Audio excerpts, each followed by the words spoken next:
இந்த 74 ஆச்சாரியர்கள் இன்னைக்கு வராங்கன்னா இது இன்று நேற்று நடந்த நிகழ்ச்சி அல்ல. இதற்காக 2005 ஒரு பெரியவர் எங்கள் சமயத்தைச் சேர்ந்த வேலுக்குடி அவர்கள் முயற்சி பண்ணார்.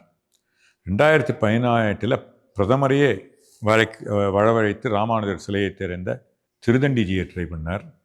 எங்களுடைய சம்பிரதாயத்தில் முதல் சபையான வானமாமலைஜியை ட்ரை பண்ணார்.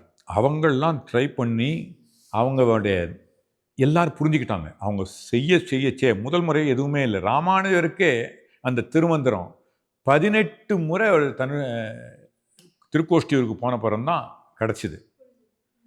இறைவன் எல்லாத்தையும் சுலபமாக நினச்சா அதனுடைய இது நடக்கிறதுலன்றதுக்காகத்தான்.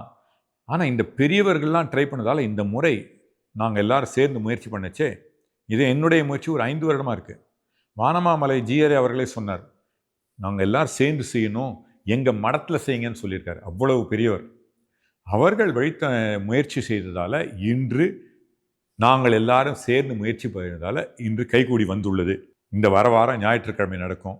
ராமானுஜர் ஆரம்பித்த 74 சிம்மாசனாதிபதிகளில் பல பேருடைய சந்ததிகள் இல்லாமலே இருக்கு.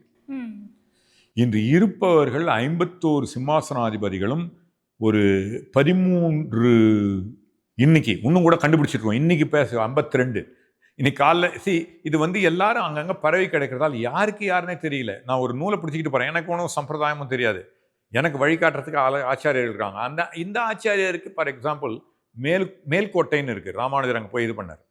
அந்த இடத்துல இருக்க எல்லாருமே எங்களுக்கு தெரியல. ஸ்ரீரங்கத்தில் இருக்கவங்களுக்கு ஏன் தமிழ்நாட்டிலே இந்த பல இடங்கள்ல இருக்கும் நிறையா பேர், ஆனால் சின்ன சின்ன ஊர்களில் கூட இருக்காங்க.